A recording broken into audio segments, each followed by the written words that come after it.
Halo, selamat sore. Apa kabar pemirsa TVR Parlemen dimanapun Anda berada? Berjumpa lagi dalam program TVR 17 bersama saya, Diva Rizka. Tepat pukul 17 waktu Indonesia Barat, kami hadirkan kepada Anda sejumlah informasi paling baru dan menarik seputar kinerja dan kegiatan DPR RI yang telah disajikan oleh redaksi TVR Parlemen. Pemirsa TVR Parlemen, inilah TVR 17 selengkapnya.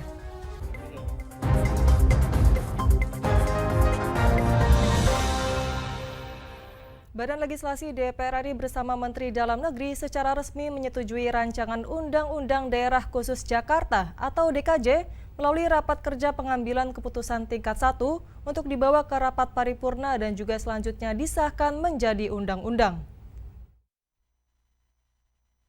Badan Legislasi DPR RI bersama Menteri Dalam Negeri secara resmi menyetujui rancangan Undang-Undang Daerah Khusus Jakarta atau DKJ melalui rapat pleno pengambilan keputusan tingkat 1 untuk dibawa ke paripurna dan selanjutnya disahkan menjadi undang-undang. Ketua Badan Legislasi DPR RI Supratman Andi Aktas mengatakan, dalam RUU DKJ ini, proses pemilihan gubernur DKJ tetap dipilih rakyat secara langsung melalui pilkada. Pemenang pilkada DKJ harus memperoleh suara sama dengan di Pilpres, yakni 50% plus 1. Supratman menambahkan, ada kewenangan khusus DKJ di bidang pertanahan yang tidak dimiliki oleh daerah lain. Salah satunya adalah setiap orang wajib berkoordinasi dengan pemerintah DKJ untuk pemanfaatan tanah di DKJ. Dan ada dua hal yang kita putuskan di tingkat panja kembali setelah menerima laporan dari tim SIM dan tim SIN ya. Nah, karena itu dua hal itu juga sudah diputuskan di dalam rapat panja yang terakhir. Yang pertama adalah bahwa proses pemilihan di ibu kota Jakarta, bukan daerah khusus Jakarta di RUU ini, itu tetap dengan menggunakan pola yang lama, yakni pemenang pilkada DKJ itu adalah harus memperoleh suara persis sama dengan di Pilpres, yakni 50 plus 1 baru dinyatakan sebagai pemenang. Yang kedua, ada usulan yang baru yakni terkait dengan kewenangan khusus di bidang pertanahan yang tidak dimiliki oleh daerah-daerah yang lain. Pengambilan keputusan rancangan Undang-Undang DKJ disetujui dengan 8 fraksi menerima dan menyetujui, serta 1 fraksi menolak. Arif Naka, TVR Parlemen, melaporkan.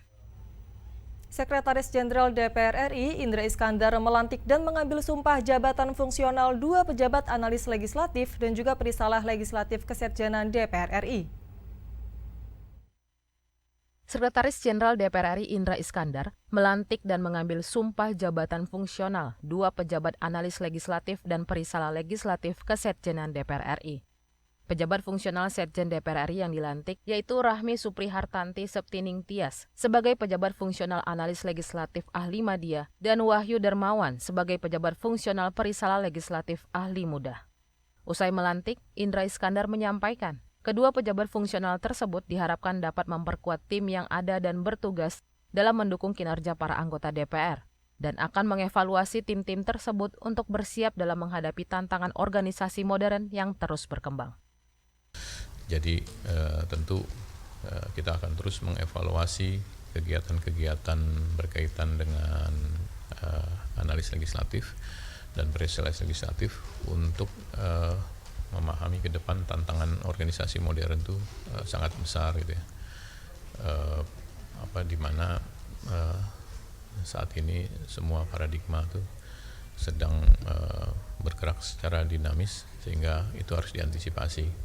Nah, analis legislatif tentunya ini harus bisa memahami tantangan-tantangan tersebut.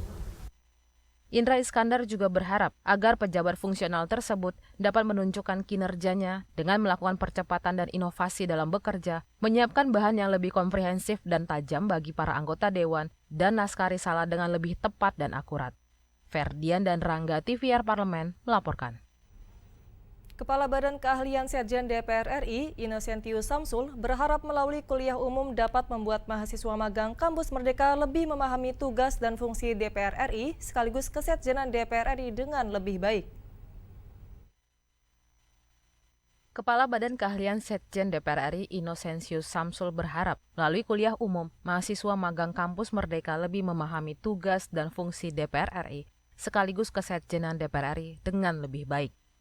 Dalam kuliah umum yang digelar Pusbangkom sebagai rangkaian kegiatan magang kampus Merdeka, Inosensius Samsul memberikan penjelasan dan pemahaman terkait tugas dan fungsi Badan Keahlian di DPR RI. Sensi berharap agar mahasiswa magang kampus Merdeka mengenal tugas dan fungsi tiap unit yang berada di kesetjenan DPR RI yang merupakan salah satu sistem pendukung anggota Dewan dalam menjalankan tugasnya. Sensi menilai sejauh ini mahasiswa sudah cukup memahami dan mulai kritis menyampaikan pertanyaan dan masalah-masalah yang mereka temukan saat berada di DPR. Jadi mereka sudah bisa mengajukan pertanyaan ya. Yang memang sesuai dengan persoalan yang ada di DPR. Jadi dan pertanyaan itu pertama diukur dari banyak yang mengajukan pertanyaan, berarti kan mereka udah mulai belajar tentang DPR ini dan sudah menemukan masalah. Kemudian yang kedua juga pertanyaan juga memang kontekstual sesuai dengan apa yang yang terjadi di DPR. Nah, mudah-mudahan dengan penjelasan tambahan dari saya mereka lebih paham lagi terutama tentang peran dari Badan Keahlian. Yang kedua juga persoalan-persoalan yang dihadapi. Lebih jauh, Inosensius Samsul berharap setelah melalui proses magang ini, para mahasiswa dapat memahami bagaimana keputusan-keputusan penting bagi bangsa digodok dan diambil, yang diharapkan dapat menumbuhkan rasa kepedulian terhadap kepentingan publik. Halim dan Gunarso, TVR Parlemen, melaporkan. Pembahasan rancangan Undang-Undang Daerah Khusus Jakarta masih menjadi bahasan serius di Badan Legislasi. Penyusunan regulasi daerah khusus Jakarta penting dilakukan sebagai persiapan kepindahan ibu kota Nusantara di wilayah Kalimantan Timur. Informasi selengkapnya sesaat lagi, tetaplah di TVR 17.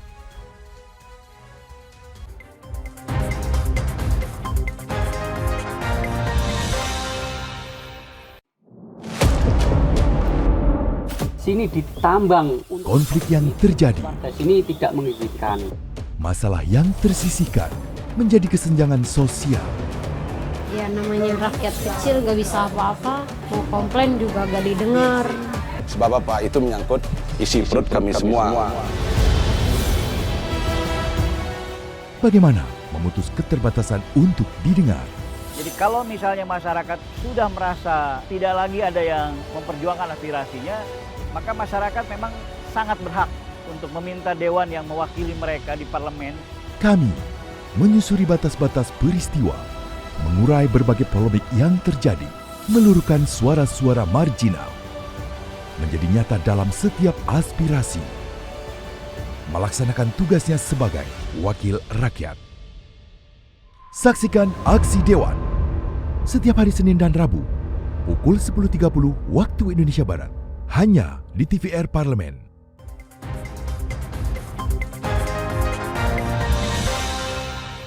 Terima kasih Anda masih bersama kami di TVR 17. Salah satu poin yang menjadi pro kontra dalam rancangan Undang-Undang DKJ adalah pengangkatan gubernur dan wakil gubernur melalui presiden. Bagaimana tanggapan DPR RI terhadap isu yang mencuat di masyarakat saat ini? Saksikan informasi selengkapnya yang telah dihimpun oleh tim redaksi TVR Parlemen dalam Lensa Parlemen berikut ini.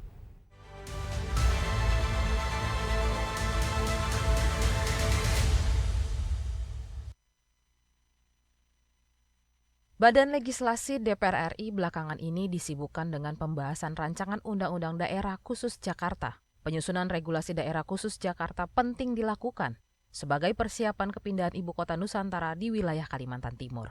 Salah satu poin yang menjadi pro kontra dalam RUU DKJ adalah pengangkatan gubernur dan wakil gubernur melalui presiden. Namun, Wakil Ketua DPR RI Sufmi Dasko Ahmad memastikan pemilihan gubernur tetap melalui pilkada sesuai aspirasi masyarakat. Ya kan kita sudah sepakat dengan pemerintah, bukan hanya Gerindra. Seluruh partai politik sudah sepakat dengan pemerintah sebelum reses bahwa untuk pemimpin daerah khusus Jakarta itu dipilih melalui pilkada. RUU DKJ juga mengusung visi transformasi Jakarta menjadi kota global. Tetapi anggota Badan Legislasi DPR RI Darmadi Durianto menyoroti poin kekhususan pada pertanahan di salah satu daerah Jakarta. Di Sunterjaya satu kelurahan, kebetulan dapil saya, itu Orang udah punya sertifikat hak milik satu kelurahan, ya kan? Pemdanya nggak bisa apa-apa. Kenapa? Tiba-tiba ada satu instansi datang ngadu ke BPN, langsung BPN tanpa persetujuan pengadilan ngeblok sertifikat orang. Apa jadi global city seperti kayak gini? Nanti kerusuhan di mana-mana. Atau investor datang beli, ya, kemudian tanahnya suatu saat dicaplok, diblok sama BPN pusat. Yang tak kalah penting, RUU DKJ juga mengubah Jakarta menjadi kawasan aglomerasi. Artinya, Jakarta akan digabung dengan Bogor, Depok, Tangerang, Bekasi, dan Cianjur. Penghubungan beberapa kota satelit di Jakarta ini diharapkan dapat melahirkan sistem jaringan sarana dan prasarana yang efisien dalam mengurai kemacetan, banjir, hingga penanganan aset dan investasi. Tadi sudah disepakati bahwa aglomerasi menjadi konsep dalam pembangunan kawasan daerah khusus Jakarta. Kenapa? Karena kita ingin menggabungkan beberapa wilayah terkait, tetapi dengan tidak mengganggu terhadap eksistensi masing-masing daerahnya. Artinya secara fungsional bisa digabungkan, tapi secara administrasi tetap melakukan hal yang saat ini berlaku. Rancangan Undang-Undang DKJ diharuskan selesai dalam tempo 2 tahun setelah Undang-Undang IKN disahkan. Oleh karena itu, Badan Legislasi DPR terus mengejar pembahasan RUU DKJ yang diperkirakan selesai pada masa sidang ini.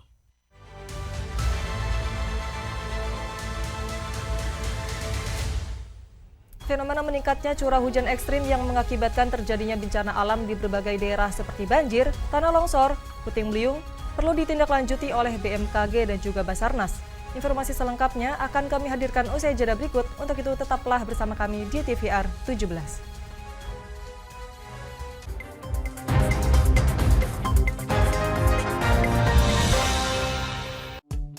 DPR RI memiliki fungsi diplomasi dalam menjalankan politik luar negeri sesuai dengan pasal 116 Undang-Undang MD3. Kontribusi aktif BKSAP DPR RI memainkan peranan penting dalam memenangkan persaingan global melalui IPU, IPA, IPPF, IPA, dan PUIK. BKSAP memiliki komitmen yang tinggi dalam krisis kemanusiaan dunia. Fungsi diplomasi dijalankan untuk mendukung upaya pemerintah dalam melaksanakan politik luar negeri.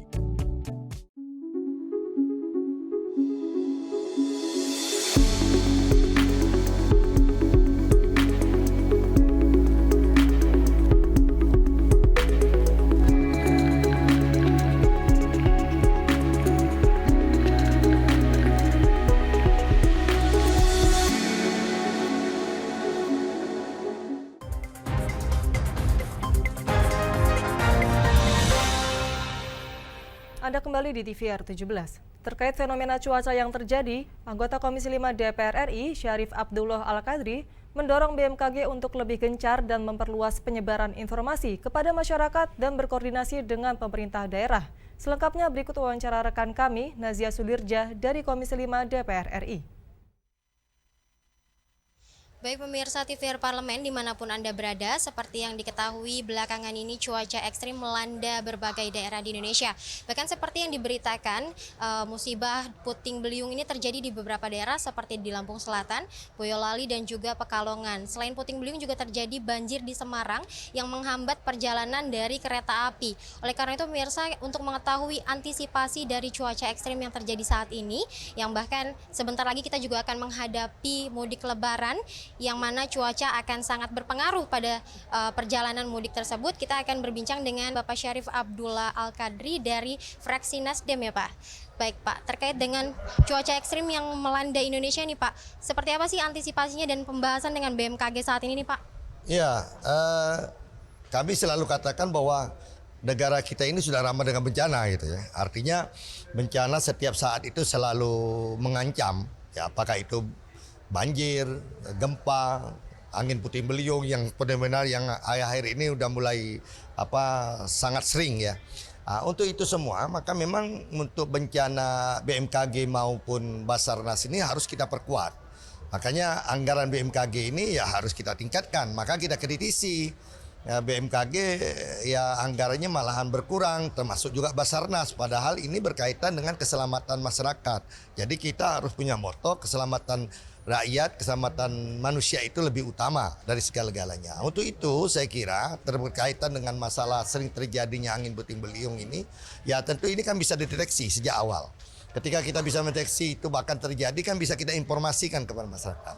Nah, juga mungkin ke depan kita harus bagaimana mau programkan untuk kalau sudah bisa deteksi sejak awal diminimalkan gitu atau dialihkan atau ada dengan alat umpamanya bisa menghancur. Kan itu kan terbentuknya awan itu ya sehingga terjadinya suatu hembusan angin yang deras. Nah, ini kan bisa seperti sekarang kan ada awan buatan ya. Kemudian kalau bahkan hujan untuk ini kan ada alatnya supaya bisa tidak terjadi hujan itu. Ini saya kira ke depan penting ini, harus menjadi prioritas. Makanya anggaran kita di 2025 ke depan, ya hal-hal seperti ini saya minta pemerintah untuk memprioritaskan. Karena supaya apa yang selalu menjadi menghantui kita, itu dapat memberikan ketenangan kepada masyarakat. Banyak. Kalau dari yang terjadi belakangan ini kan seperti puting beliung ya Pak dan juga banjir, dari BMKG dan juga Basarnas sendiri untuk menanggulangi ataupun mengatasi bencana tersebut yang sudah mereka lakukan saat ini seperti apa nih Pak? Ya sampai saat ini kan kalau Basarnas ketika terjadi itu bagaimana untuk melakukan suatu pertolongan, pencarian, ya penyelamatan itu yang dilakukan oleh Basarnas. BMKG ya selama ini sudah memberikan info terlebih awal akan terjadi hal-hal seperti ini. Makanya saya kira hal-hal ini terus ditingkatkan. Kalau berkaitan dengan sumber daya manusianya, bagaimana kita tingkatkan untuk sumber daya manusianya, tapi berkaitan dengan infrastrukturnya, peralatan dan sebagainya itu ya tentu kita harus juga tingkatkan itu karena memang harus menjadi prioritas utama kita terhadap keselamatan rakyat. Itu yang harus menjadi prioritas kita utama. Ada catatan penting Pak dari Komisi 5 karena sebentar lagi kan kita akan menghadapi mudik lebaran nih Pak. Nah, dari Komisi 5 sendiri untuk BMKG dan juga Basarnas nih menghadapi mudik lebaran yang akan datang seperti apa? Saya kira seperti tahun lalu kita ada koordinasi terpadu ya dalam rangka mudik lebaran itu yang sudah berjalan cukup baik. Mungkin ini kita tingkatkan bagaimana supaya masyarakat kita yang pulang balik pergi atau mau pulang dalam rangka lebaran ini ya tentu kita harapkan yang menjadi utama kita safety. Bagaimana meminimalkan terhadap terjadinya kecelakaan maupun korban. Itu harus menjadi perhatian utama. Terima kasih Pak atas waktunya. Baik pemirsa TVR Parlemen, itu tadi wawancara saya dengan Bapak Syarif Abdullah Al-Qadri terkait dengan antisipasi cuaca ekstrim yang melanda berbagai daerah di Indonesia yang saat ini terjadi pemirsa. Tadi memang disampaikan bahwa saat ini Komisi 5 juga menggencarkan BMKG dan Basarnas untuk meningkatkan kualitas pelayanan seperti informasi cuaca dan juga pertolongan yang dilakukan saat bencana terjadi. Tadi juga disampaikan bahwa anggaran BMKG dan juga Basarnas untuk 2025 mendatang ini nantinya akan ditingkatkan untuk keperluan infrastruktur ataupun peralatan yang dipakai oleh BMKG dan juga Basarnas pemirsa. Tadi juga Pak Syarif menyampaikan terkait dengan antisipasi untuk mudik lebaran. Tadi disampaikan bahwa BMKG dan juga Basarnas ini harus disiapkan lebih matang agar bencana ataupun kecelakaan ini minim terjadi. Dan pemirsa, itu saja yang dapat saya laporkan. Saya Nazia Sudirja, kembali ke studio. Baik, terima kasih rekan Nazia yang telah melaporkan dari depan Komisi 5 DPR RI. Selanjutnya pemirsa, apa saja yang menjadi topik perbincangan di media online nasional hari ini? Usai jeda, tetaplah bersama kami di TVR 17.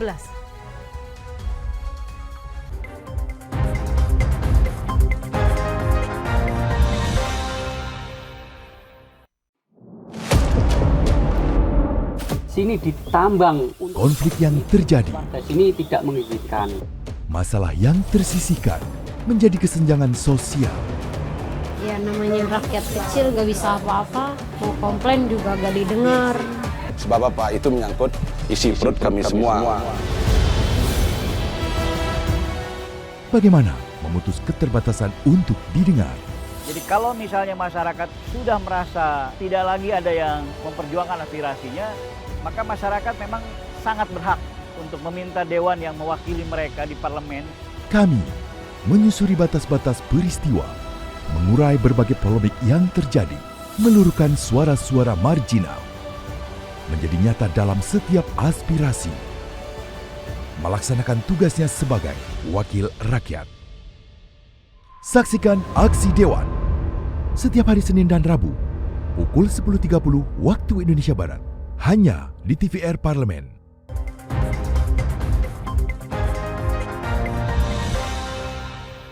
Kembali di TVR 17. Pemirsa TVR Parlemen, kali ini kita masuk ke segmen media online nasional. Mari kita simak isu apa saja yang menjadi sorotan media serta tanggapan dari sejumlah anggota Dewan bersama rekan kami, Vincent Aldi.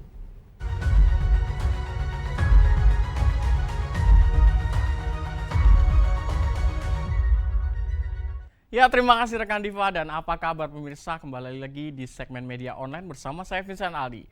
Dan kita menuju berita yang pertama pemirsa yang menjadi headline di media online, yaitu DPR RI mendorong sekolah dan universitas dikelola oleh satu lembaga saja. Kita akan menuju layar kaca Anda pemirsa, di mana beberapa media menyoroti mengenai Komisi 8 DPR RI yang mendorong pendidikan di universitas maupun sekolah dinaungi oleh satu kelembagaan, baik yang di bawah Kementerian Agama maupun Kementerian Pendidikan, Kebudayaan, Riset, dan Teknologi.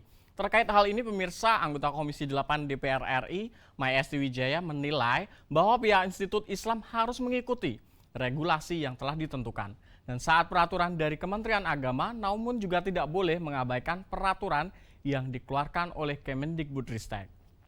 Dan sebagaimana diketahui pemirsa, terdapat perbedaan data di Kementerian Agama dan Kemendikbudristek yang membuat banyak data tidak sinkron saat dimasukkan, sehingga pihak Institut Islam harus bekerja 2 kali. Dan di sini pemirsa, DPR RI juga berharap pemerintah dapat mengatur regulasi yang bisa dijalankan oleh sekolah pendidikan di bawah Kementerian Agama.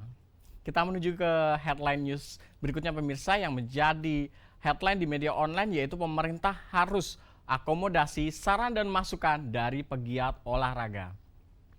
Kembali pemirsa dapat saksikan di layar kaca Anda pemirsa, beberapa media yang menyoroti mengenai Wakil Ketua Komisi 10 DPR RI, Hetifah Syaifuddin, menyampaikan dukungannya Komisi 10 terhadap pemerintah dan pelaku olahraga, khususnya sepak bola, dalam mengurai satu persatu permasalahan yang ada. Dan perkembangannya pemirsa, sepak bola telah sejak lama menghadapi banyak rintangan dalam pengembangan kompetensi yang profesional. Selain itu pemirsa, Komisi 10 juga menyoroti inovasi olahraga yang dikembangkan di tingkat desa, terutama terkait adanya wadah untuk menemukan bibit-bibit atau talenta-talenta muda di bidang olahraga. Dan pemerintah pusat maupun daerah pemirsa diharapkan dapat terlibat dalam pengembangan olahraga di tingkat desa. Dan itu tadi pemirsa headline di media online pada hari ini, yaitu DPR RI yang mendorong sekolah dan universitas dikelola oleh satu lembaga saja, serta pemerintah harus akomodasi saran dan masukan dari pegiat olahraga. Itu saja pemirsa dari saya Vincent Aldi, kembali ke rekan Diva.